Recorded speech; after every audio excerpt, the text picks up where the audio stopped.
are going to get started. We have a very full agenda, and we're going to be moving right along.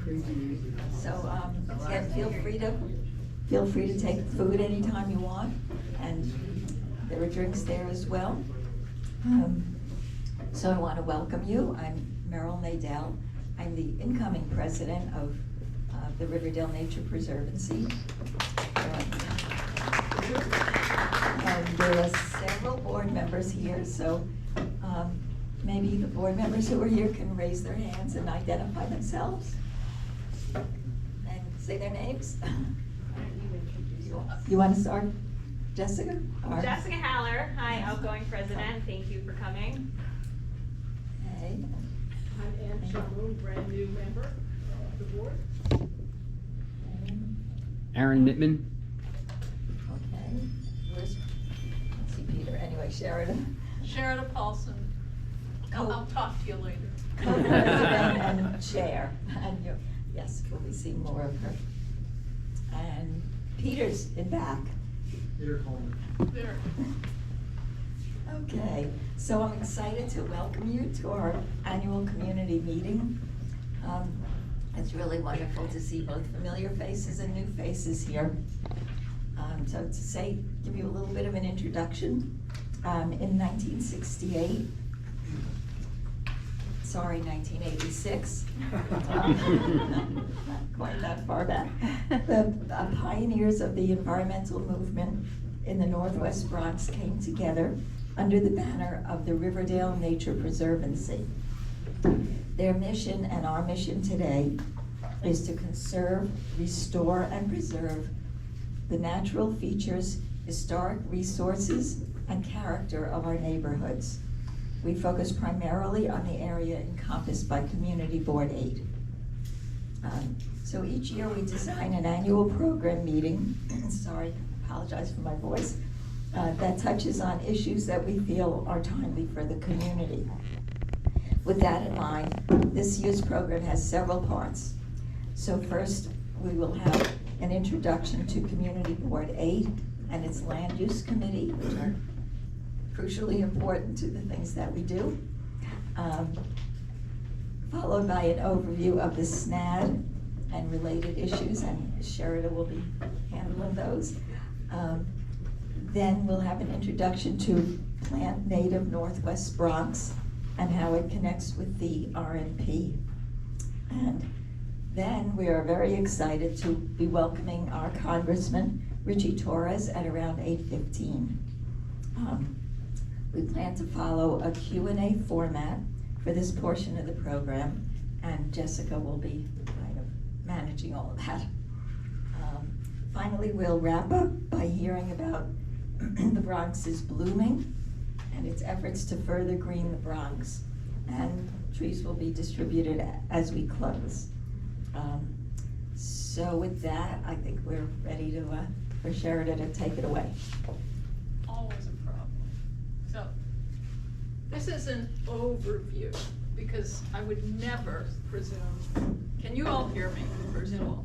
Okay.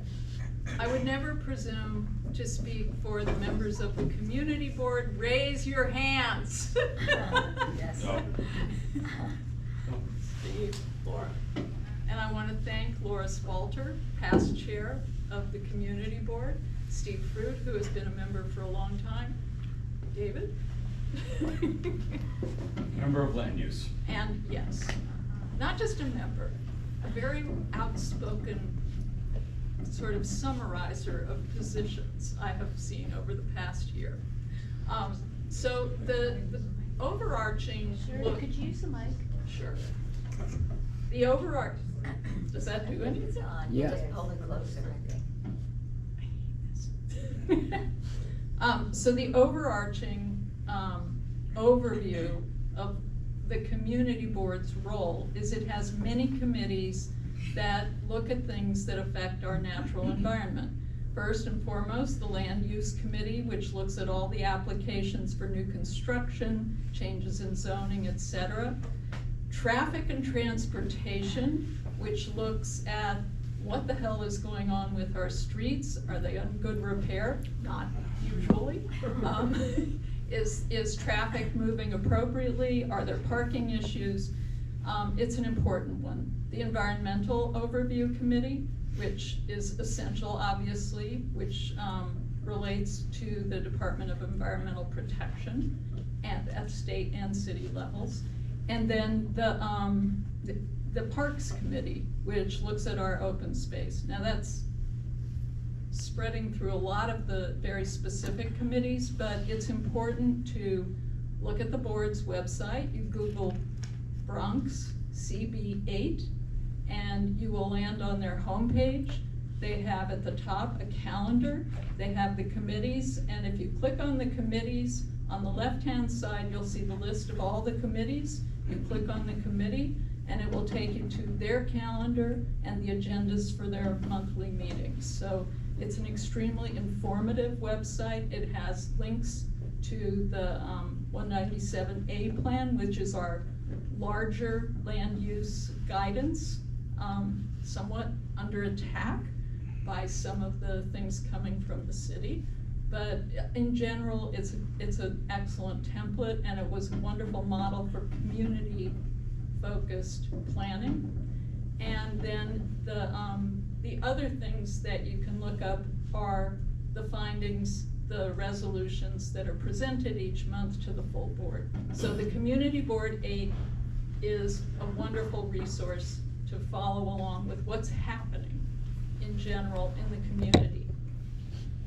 On the other side, there are many state initiatives.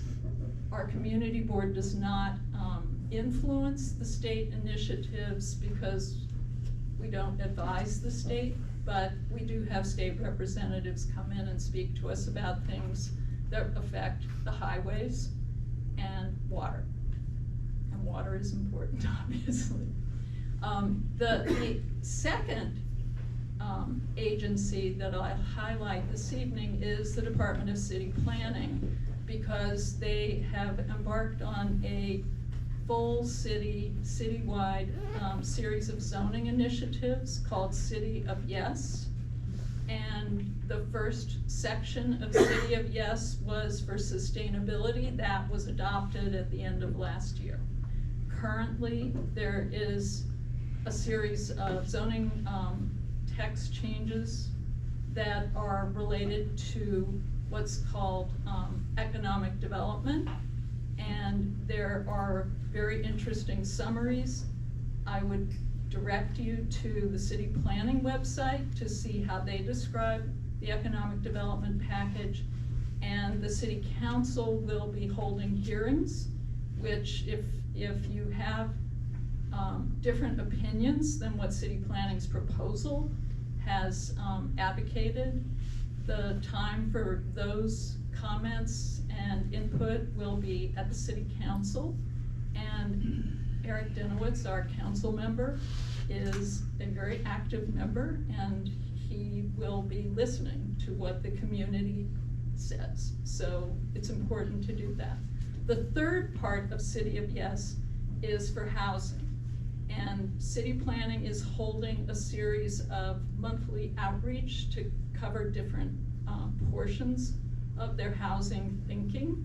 Tomorrow night, Laura Spalter has sent around a notice. City planning will be talking about transit-oriented development, which is a part of the City of Yes residential component.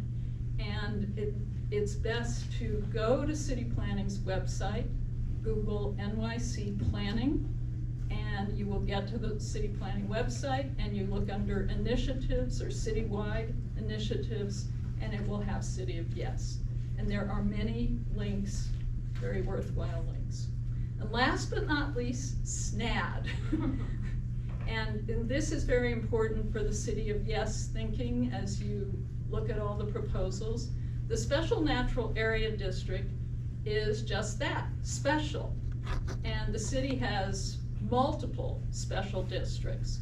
One of the components of the City of Yes zoning proposals is that their provisions will override much of what is in the existing special district zoning. So it's important to understand what will affect us and what won't affect us as we go through. And if we want to start doing advocacy, and we do, it will be important to distinguish between what should be citywide and what we should ask for to be maintained in special district zoning. And that's something that's across the city.